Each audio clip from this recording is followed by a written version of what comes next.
अस्सलाम वालेकुम। उम्मीद है आप खैरियत से होंगे। ये दुनिया बहुत ही खूबसूरत जगह है, लेकिन अक्सर यहाँ हमें बहुत सी परेशानियों का सामना करना पड़ जाता है। लोग उन परेशानियों से छुटकारा हासिल करने के लिए मुख्तलिफ रास्ते अपनाते हैं, जो अक्सर उन्हें गुमराही की तरफ ले जाते हैं। मगर अगर हम सही रास्ता चुनें तो हमारे मसले भी हल होंगे और हम बेहतर इंसान भी बन सकते हैं। यही बात मैंने शॉन को समझाने की कोशिश की जब मैंने उसे रोज़ की तरह सिगरेट पीते देखा। मैंने उसे समझाने की कोशिश की कि यही शौक़ लोगों की आदत बन जाता है और वो अपनी ज़िंदगी तबाह कर लेते हैं। मगर वो ज़िद्दी अपनी बात पे अड़ा रहा और कहने लगा इससे वो अपनी परेशानियां भूल जाता है। जब मैंने पूछा कि तुम्हें डर नहीं लगता दूसरों की तरह तुम भी इसके आदी ना बन जाओ, तो वो उठ के चल पड़ा और कहने लगा मैं दूसरों की तरह नहीं।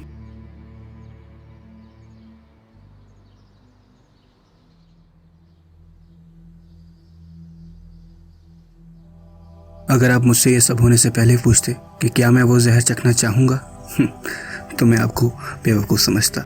लेकिन अचानक मेरा जहन मुझे कई रास्ते दिखाने लगा, तसल्ली देने लगा कि एक दफ़ा से कुछ नहीं होता और वैसे भी किसी को क्या पता चलेगा। जब मैं घर जा रहा था तो मैंने सोचा कि मैंने क्यों इस जहरीले नशे को उठा के अपनी जेब में रख लिया। मैं अपने आप को कमज़ोर महसूस कर रहा था और ख्वाहिश नफ्स के जाल में पूरी तरह फंस चुका था। गुनाह की लज्जत मेरे जहन में परवान चढ़ चुकी थी।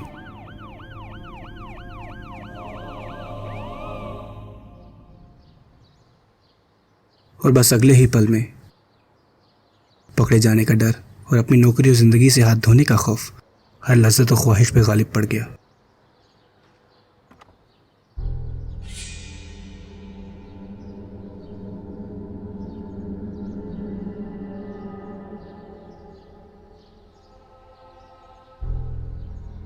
मुझे अपनी बेवकूफ़ी का एहसास हुआ।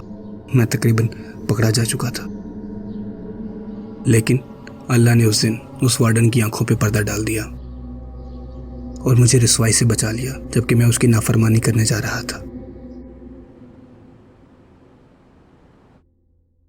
मैं उस दिन फातिमा से नज़र तक नहीं मिला पाया। मैं ये बिल्कुल नहीं चाहता था कि उसे मेरी खामियों के बारे में पता चले और इसके बुरे असरात से उसका मुस्तकबिल शुरू होने से पहले ही ख़त्म हो जाए।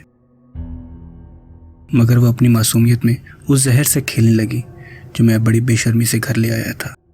उसकी मासूमियत मुझे याद दिलाती रही कि मेरे किरदार का असर सिर्फ मुझ पर ही नहीं बल्कि उन लोगों पर भी पड़ेगा जो मेरे लिए सबसे ज़्यादा अजीज़ हैं।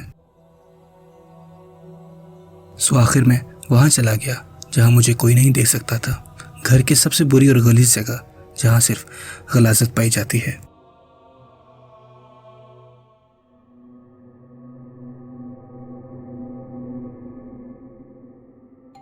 और अल्लाह ने एक दफ़ा फिर मुझे गुनाह करने से रोक दिया।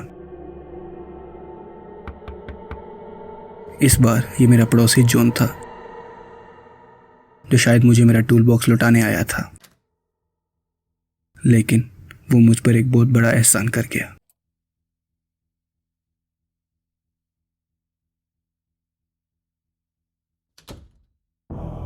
अजीब बात है, मैं इतना गाफिल कैसे हो सकता हूँ कि मैं इतना बड़ा गुनाह करने जा रहा था।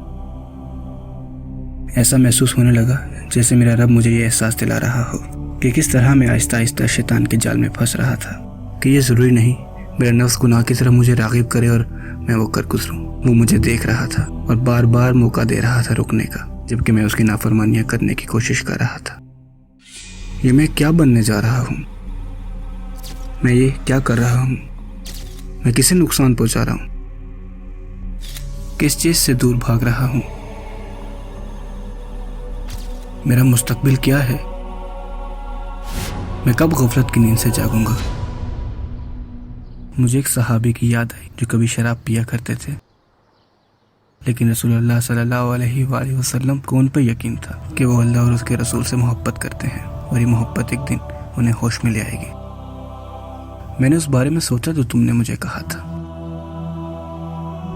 तुम सही थे, तुम सही थे।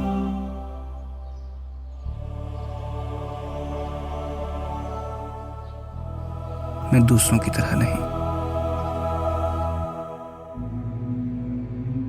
तो यहाँ पे देखा कि किस तरह ज़ियारा शैतान के फरेब में तकरीबन फंस चुका था।